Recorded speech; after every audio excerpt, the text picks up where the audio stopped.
at least 30,000 rolls of bang have been nabbed since the government began a nationwide crackdown on drugs and substances in the country in January. Speaking during the launch of the National Survey report on the status of drugs and substance use, State Department of Internal Security and National Administration Principal Secretary Raymond Omolo has said the statistics on drug and substance abuse in the country are alarming, and the fact that more than 4 million people use drugs in the country in 2022, it is truly staggering. Here are the details.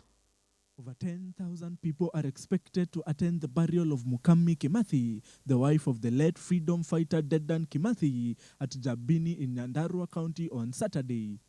Speaking on Friday when he visited the home to inspect the final preparations for the heroine's burial, Interior PS Raymond Omolo noted that the burial will be open with people from all walks of life allowed to attend.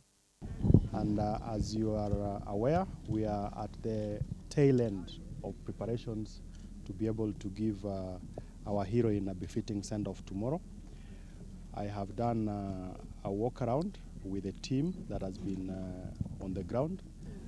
The burial.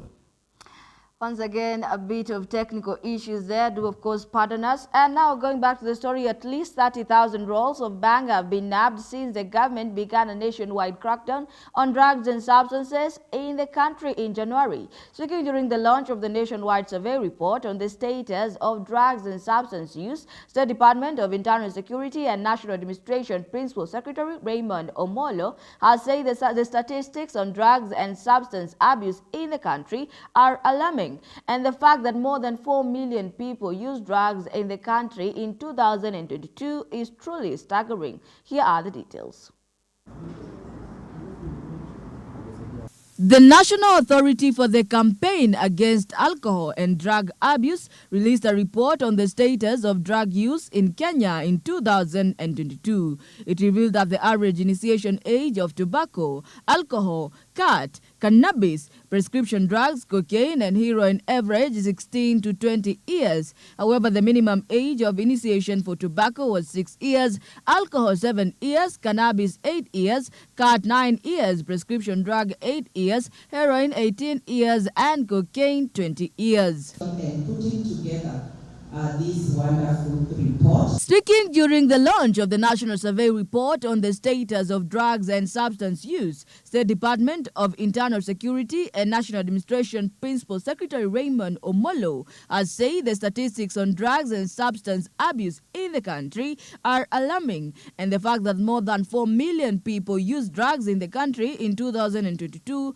is truly staggering. It's sad that we have ages as low as 6 getting involved in the use of tobacco. In addition, the PS said the government recognizes the urgency of this issue of drug and substance use in Kenya and is committed to taking bold actions to protect citizens from the menace. This, he said, will include progressively stepping up the enforcement of the government's zero-tolerance policy on drugs and alcohol, further adding the failure to prioritize parental education and support in this area is a disservice to communities and a missed opportunity to make a meaningful impact on the lives of children in the country. It is through collaboration and partnership that we will win the war against alcohol and drug abuse and eventually save our nation. The State Department has commenced engagement with key stakeholders at the national level to tailor joint action and prevention to address alcohol and drug abuse. This is in addition to the continuous crackdown that we undertake from time to time. I want to assure Nakada and our partners in the fight of the support from the ministry, because it's a fight that we must win. At least 30,000 rolls of bang have been nabbed since the government began the nationwide crackdown on drugs and substances in the country in January. The survey established that alcohol continues to be the most widely used substance in Kenya, with findings pointing towards increasing demands for cheaper and readily available alcohol products, especially chang'aa and potable spirits.